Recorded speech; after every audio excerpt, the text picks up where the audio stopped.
ഇന്നിപ്പോൾ എല്ലാവരും ഏറ്റവും കൂടുതൽ ഒരു വീട് വെക്കുമ്പോൾ ആഗ്രഹിക്കുന്നതെന്ന് പറഞ്ഞു കഴിഞ്ഞാൽ പലരും ആഗ്രഹിക്കുന്നത് എൻ്റെ വീട് കാണാൻ നല്ല ഭംഗി ഉണ്ടായിരിക്കണം, പുറമേ നോക്കിയ ഒരു വലിയ വീടാണെന്ന് തോന്നണം, എല്ലാവരും എൻ്റെ വീട് ഇഷ്ടപ്പെടണം, ഒത്തിരി നല്ല ലൈറ്റുകൾ ഉണ്ടായിരിക്കണം, നല്ല ഡിസൈനിങ് ആയിരിക്കണം. അതാണ് ഇന്ന് ഭൂരിഭാഗം ആൾക്കാരും ആഗ്രഹിക്കുന്നത്. യഥാർത്ഥത്തിൽ വീടിന്റെ ഭംഗി മാത്രം നോക്കിയാൽ പോരാ, ഭംഗി നോക്കണ്ടെന്ന് ഞാൻ പറയുന്നില്ല. ഭംഗി ഒരു പ്രധാന ഘടകം തന്നെയാണ്.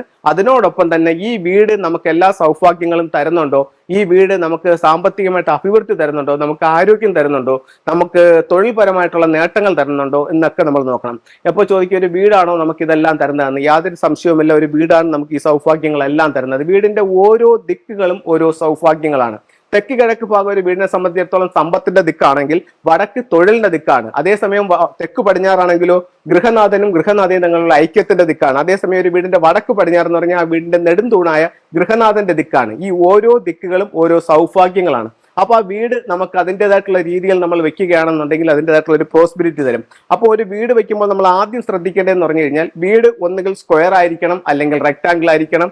അതിൽ ഒരു മൂലകളും നഷ്ടപ്പെട്ടു പോകാൻ പാടില്ല. ഏതൊരു വീടിനും ആകെ 4 മൂലകളെ കാണാൻ പാടുള്ളൂ. അത് വളരെ ഇമ്പോർട്ടൻ്റ് ആയിട്ടുള്ള ഒരു കാര്യമാണ്.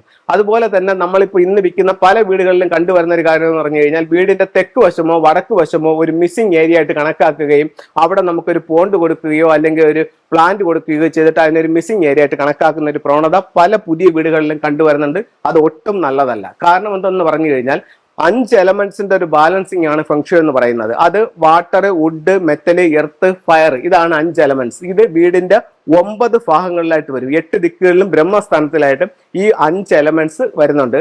അതിൽ ഓരോ എലമെന്റുകളും അതാത് സ്ഥലങ്ങളെ എനർജി ചെയ്യുന്നുണ്ട്.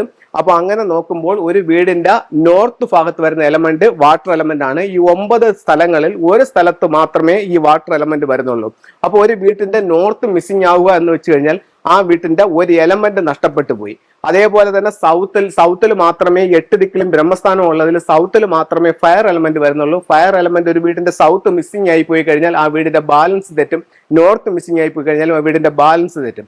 അപ്പോൾ ഫെങ്ഷുവിൽ പറയുന്നുണ്ട് യാതൊരു കാരണവശാലും ഒരു വീടിന്റെ നോർത്തോ സൗത്തോ മിസ്സിംഗ് ആകാൻ പാടില്ല. അങ്ങനെയാണെങ്കിൽ ആ വീടിന്റെ മൊത്തത്തിലുള്ള ബാലൻസിങ് തെറ്റുകയും നമ്മൾ ഉദ്ദേശിക്കുന്ന ഒരു റിസൾട്ട് ആ വീടിന് നമുക്ക് കിട്ടാതെ വരികയും ചെയ്യുന്നുണ്ട്. അപ്പോൾ ഒരു കാരണവശാലും ഈ ഭാഗങ്ങൾ മിസ്സിംഗ് ആകാതെ നമ്മൾ വളരെയധികം ശ്രദ്ധിക്കേണ്ടതുണ്ട്. ഇപ്പൊ നിങ്ങൾ വീട് വെച്ച് കഴിഞ്ഞൊരു വ്യക്തിയാണ് ഈ പ്രോഗ്രാം കാണുന്നതെന്നുണ്ടെങ്കിൽ നിങ്ങൾ ഉടനെ അതിന്റെ സ്വയം ഡോക്ടറായിക്കൊണ്ട് അതിന്റെ പരിഹാരം ചെയ്യാൻ നിൽക്കേണ്ട. നല്ലൊരു ഫെങ്ഷു കൺസൾട്ടിനെ കാണിക്കുക.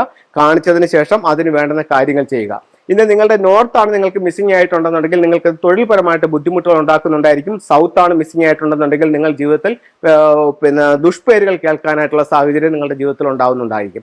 ഇത്തരത്തിൽ ഈ 2 കാരണങ്ങളിൽ ഏതെങ്കിലും ഒരെണ്ണം നിങ്ങളെ ബാധിക്കുന്നുണ്ടെങ്കിൽ മാത്രം നിങ്ങൾ ഒരു ഫെങ്ഷു കൺസൾട്ടിനെ കാണിക്കുക. വേണ്ടുന്ന നിർദ്ദേശങ്ങൾ സ്വീകരിക്കുക. അതനുസരിച്ച് വീട് കറക്റ്റ് ചെയ്യുക.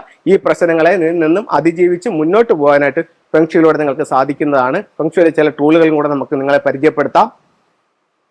ഇത് ഒരു പഗോഡ ടവർ ആണ്. ഞാൻ നേരത്തെ പറഞ്ഞു വീടിന്റെ ഓരോ ദിക്കുകളും ഓരോ സൗഭാഗ്യങ്ങളാണ്. ഇത് വിദ്യാഭ്യാസത്തിന്റെ ദിക്കായ വടക്ക് കിഴക്ക് ഭാഗത്ത് നമുക്ക് ഈ പഗോഡ ടവർ വെക്കാം. ഇത് ഒരു ഫയർബോൾ ആണ്. നമ്മളുടെ വീടിന്റെ സെൻട്രൽ ഭാഗത്ത് ഇപ്പൊ 2024 ഏതൊരു വീടിന്റെയും സെൻട്രൽ ഭാഗത്ത് 3 എന്ന് പറയുന്ന ഒരു നക്ഷത്രം വന്നിട്ടുണ്ട്. അത് കലഹത്തിന്റെ നക്ഷത്രമാണ്. ആ ദോഷത്തിന്റെ പരിഹാരമായി ഫയർബോൾ നമുക്ക് അവിടെ സ്ഥാപിക്കാവുന്നതാണ്.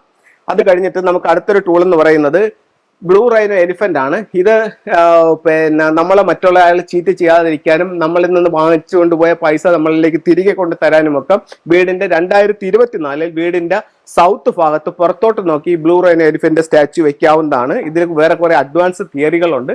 അത് നല്ലൊരു കൺസൾട്ടിങ്ങിന് ശേഷം മാത്രമേ അത് നിങ്ങൾക്ക് ബോധ്യപ്പെടുത്തി തരാനായിട്ട് സാധിക്കത്തുള്ളൂ. അതുപോലെ തന്നെ ഇത് 5 എലമെന്റ് പഗോഡ എന്ന് പറഞ്ഞിട്ടുള്ളൊരു ടൂളാണ്. ഇത് ഈ വർഷം 2024 ഏതൊരു വീടിന്റെയും വെസ്റ്റ് ഭാഗത്ത് ഇത് വന്നിട്ടുണ്ട്. വളരെ മോശം സ്ഥലമാണ് ഈ വർഷം വെസ്റ്റ് എന്ന് പറയുന്നത്. ആ ദോഷത്തിന്റെ ഒരു പരിഹാരമായിട്ട് ഈ 5 എലമെന്റ് പഗോഡ അവിടെ സൂക്ഷിക്കാവുന്നതാണ്. അപ്പൊ എല്ലാവർക്കും എല്ലാ ഐശ്വര്യങ്ങളും ഉണ്ടാവട്ടെ എന്ന് പ്രാർത്ഥിച്ചുകൊണ്ട് നിർത്തുന്നു. നന്ദി, നമസ്കാരം.